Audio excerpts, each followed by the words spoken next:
ചെയ്തു വെച്ചിരിക്കുന്നു. ഇത്രയും നാൾ ഇവർ ലേഡീസ് കാർഡ് ഇറക്കി കളിക്കായിരുന്നു. എന്തെങ്കിലും പറഞ്ഞാൽ ഉടനെ തന്നെ സ്ത്രീകളാണ് ഞങ്ങൾക്ക് നിങ്ങൾ അങ്ങനെ അത് പക്ഷേ അത് ഇവിടെ തന്നെ പൊളിച്ചടക്കിയിട്ടുണ്ട്. ആ അൻസിബ എന്ന് പറഞ്ഞ കുട്ടി ലാസ്റ്റ് കയറി പറഞ്ഞ് എല്ലാവർക്കും കണ്ണ് നിറയുന്ന പോലെയാണ് ആ കുട്ടിയുടെ കാര്യങ്ങൾ പറഞ്ഞത്. അപ്പോൾ ഇത്രയും സ്ത്രീകൾക്ക് തന്നെ ഇത്രയധികം ഉപദ്രവം നടത്തിക്കൊണ്ടിരുന്ന ഈ ഒരു കമ്മിറ്റി അവർ തന്നെ രാജിവെച്ച് പോവുകയാണ് ഉണ്ടായത്. അതെ, ആ ട്രഷറർ പറഞ്ഞു ഞാൻ ഇതിനകത്ത് ഉത്തരവാദിത്തേക്കില്ല. അതുപോലെ തന്നെ ചാർട്ടേഡ് അക്കൗണ്ടന്റ്മാർ കൈയൊഴിഞ്ഞു, വക്കീലുമാർ കൈയൊഴിഞ്ഞു. അങ്ങനെ ഒരു കാര്യവും ചെയ്യാതെ 100 പ്രാവശ്യം ഞങ്ങൾക്ക് ഒരു പ്രാവശ്യം 15 ദിവസം കൂടി ഇതാ, 25 ദിവസം കൂടി ഇതാ, 45 ദിവസം കൂടി ഇതാ എന്ന് പറയുമ്പോൾ എങ്ങനെയാ അത് മുന്നോട്ട് പോവാ? കാരണം ഇത് കുറെ അല്ലല്ല അതെല്ലാം എന്റെ കമ്മിറ്റി എന്ന് പറയല്ല. ഞാൻ ഒരു അഡ്ഹോക് കമ്മിറ്റിയുടെ ഒരു ഭാഗം മാത്രമായിരുന്നു. എനിക്കൊരു കമ്മിറ്റി ഉണ്ടായിട്ടില്ല. സിദ്ദീഖ് രാജിവെച്ച് പോയ കമ്മിറ്റിയിൽ അഡ്ഹോക് കമ്മിറ്റിയുടെ ചുമതല ഏറ്റെടുത്തിട്ട് നമ്മൾ നടത്തിയ കാര്യങ്ങളാണ്. അതിന്റെ എല്ലാ കണക്കുകളും കൃത്യമായി കൊടുത്തിട്ടുണ്ട്. പക്ഷെ അന്ന് ആ കണക്ക് നോക്കിയിരുന്ന അപ്പു എന്ന് പറഞ്ഞവന് ശമ്പളം കൊടുത്തിട്ടില്ല. അതുകൊണ്ട് അവൻ വന്ന് കണക്കും പറഞ്ഞിട്ടില്ല. ഒരാളും ഇല്ലല്ലോ കുറ്റാരോപിതർ. നിങ്ങൾ ഒരാളെ പറയും, ശ്വേതയ്ക്ക് എന്തും പറയാം. അവരിവിടെ അതിന് മറുപടി നിങ്ങൾ അൻസിബ പറഞ്ഞ എന്താന്ന് കേട്ടാൽ മതി. ട്രഷറർ ഉണ്ണി ശിവൻ എന്താന്ന് പറഞ്ഞിട്ട് നമ്മളോട് പറഞ്ഞ തന്നെ കാര്യങ്ങൾ ഒരാൾക്കും മിണ്ടാനുണ്ടായില്ലല്ലോ. ആ കുട്ടിയുടെ കാര്യം പരാതി കേൾക്കേണ്ട ആരാണ്? ശ്വേതയായിരുന്നു. നത്തിങ് ടു ഡു വിത്ത് അമ്മ എന്ന് പറയുന്ന ഒരു പ്രസിഡന്റിനെ കൊണ്ട് എങ്ങനെ ഇവിടെ സ്ത്രീകൾക്ക് കിട്ടും? ഇവിടെ അങ്ങനെ സ്ത്രീകൾക്കാടല്ല വേണ്ടത്. ഇവിടെ നമുക്ക് എല്ലാവരുടെയും കാര്യം നമുക്കറിയാം. ഓൾറെഡി തന്നെ നമുക്ക് പലതും ഫേസ് ചെയ്യുന്നതാണ്. അപ്പം അങ്ങനെ ഒരു സ്ത്രീ എന്നുള്ളൊരു ഇതുകൊണ്ട് മാത്രം മുന്നോട്ട് ഇന്ന് ഞാൻ നോക്കുമ്പോൾ കുക്കും ശ്വേതയും ഒരൊറ്റ കെട്ട്, ഒരു ബെഞ്ച്, ഒരു കാര്യത്തിൽ ഭയങ്കര ഐക്യം. കപടമല്ല ഇവരെ കാണിക്കുന്നത്. അങ്ങനെ അത് മുന്നോട്ട് കൊണ്ടുപോകാൻ പറ്റില്ല. അപ്പൊ ഇപ്പൊ നല്ല ആൾക്കാരുടെ കമ്മിറ്റി വന്നിട്ടുണ്ട്. ഈ പുതിയ അഡ്ഹോക് കമ്മിറ്റിയിൽ രമേശ് പിഷാരടി ലീഡ് ചെയ്യുന്ന ഗംഭീരമായ കമ്മിറ്റി വന്നിട്ടുണ്ട്. അതിനകത്ത് ഗണേഷ് കുമാറൊക്കെ ഉണ്ട്. എനിക്കറിയില്ല, ലിസ്റ്റ് അവർ വരുമ്പോ പറയും. ഞാനില്ല നേതൃത്വം വന്ന് ഒരു വർഷം പോലും ആയിട്ടില്ല. അതിന്റെ ഇടയിലാണ് സംഘടന ഇങ്ങനെ ഒരു പൊട്ടിത്തെറിയിലേക്ക് വീണ്ടും പോയത്. അമ്മയെ കൂടുതൽ അല്ലല്ല, നിങ്ങൾക്കറിയാലോ എന്താണ് അവർ പറഞ്ഞു കൂട്ടുന്നത്. 4 കേസുകളാണ് ഉള്ളത്.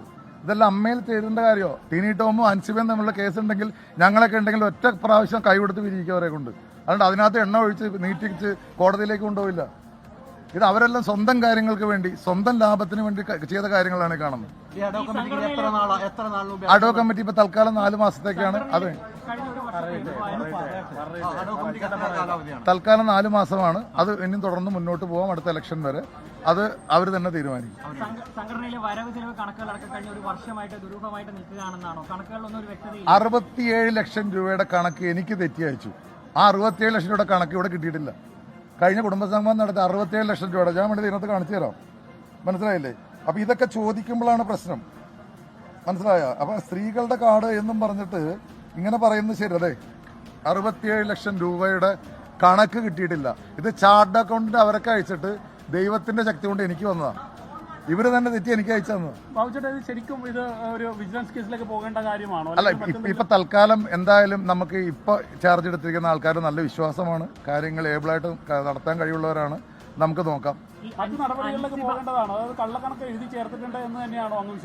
അല്ല, അതൊന്നും ഞാൻ പറയാൻ ആളല്ല. അതൊക്കെ പുതിയ ഓഡിറ്റിംഗ് കഴിഞ്ഞിട്ട് ഈ അൻസിബയ്ക്കെതിരെ വലിയൊരു വർഗീയ കാർഡ് ഇറക്കിയായിരുന്നു ഇത്ര നാളും. അങ്ങനെ ഒരു പരാമർശം വന്നിരുന്നു. അതൊക്കെ തീർത്തും അങ്ങനെയൊക്കെ ഒരു പരാമർശം വന്നൊരു ഘട്ടമായിരുന്നു ഈ കഴിഞ്ഞ കുറച്ച് കാലങ്ങൾ. അൻസിബ അത്തരത്തിലുള്ള ഒരു പരാതി പോലും അതിപ്പോ എല്ലാവരും അവിടെ ആ കുട്ടിയുടെ കൂടെ ആയിരുന്നല്ലോ സംസാരിച്ചത്. അപ്പൊ നമുക്കത് അവിടെ കണ്ടാലറിയാം കാര്യങ്ങൾ. അല്ല, അതൊക്കെ ഓരോരുത്തരുടെ തീരുമാനങ്ങളല്ലേ. നമുക്ക് എന്ത് പറയാൻ പറ്റും? മോഹൻലാലിന്റെ ഒരു നിലപാട് എന്തായിരുന്നു? അല്ല, ലാലേട്ടൻ പറഞ്ഞല്ലോ ജനറൽ ബോഡി എന്ത് തീരുമാനിക്കുന്നു അതിന്റെ കൂടെ ഞാൻ നിൽക്കും എന്നാണ് അദ്ദേഹം പറഞ്ഞത്. അല്ലല്ല, അതിനേക്കാളും മോശമായില്ല. അതിനു മുമ്പ് ശ്വേത ഇരുന്നപ്പോൾ ഇത്രയും പെൺകുട്ടികളുടെ പ്രശ്നം വന്നത്. നിങ്ങളെല്ലാം വാർത്ത കൊടുത്ത് നാറ്റിക്കായിരുന്നില്ലേ? അല്ല, അത് ശ്വേതയുടെ തീരുമാനം. അത് നമുക്ക് എന്ത് പറയാൻ പറ്റും? അത് ശ്വേത ചിലപ്പോ അത് പുനഃപരിശോധിക്കായിരിക്കും, തിരുത്തുമായിരിക്കും. കുറ്റാവിതർ ആരും ഇല്ലല്ലോ ഇപ്പൊ സുഹൃത്ത്. എനിക്ക് നാളെ നിങ്ങൾക്കെതിരെ വേണമെങ്കിൽ ഒരു കുറ്റം ആരോപിക്കാം. ഏതെങ്കിലും ഒരു മജിസ്ട്രേറ്റിന്റെ അടുത്ത് പോയിട്ട് എന്തെങ്കിലും പറഞ്ഞൂടെ? അതെല്ലാം പക്ഷേ ഇപ്പൊ സംഘടന നന്നായിട്ട് പോകണം, അത്രമാത്രമേ ഉള്ളൂ. കാരണം ഇതിൽ നിന്നും കൈനീട്ടം കിട്ടുന്ന കണ്ടമാനം ആൾക്കാരുണ്ട്. ഇതുകൊണ്ട് സഹായം കിട്ടുന്ന കണ്ടമാനം ആൾക്കാരുണ്ട്. അപ്പോൾ അത് അവർക്ക് ഒരു ഇതും വരരുത്. കാരണം ഇതിനകത്ത് കഷ്ടപ്പെട്ട ഒരുപാട് ആൾക്കാരുണ്ട്. അല്ലാതെ ഇത് ഇന്നലെ കണക്കുകളൊന്നും കണ്ട സഹിക്കില്ല. എനിക്കെതിരെ എന്തും പറഞ്ഞോട്ടെ, എനിക്കെതിരെ ഇപ്പോൾ ആരോപണം.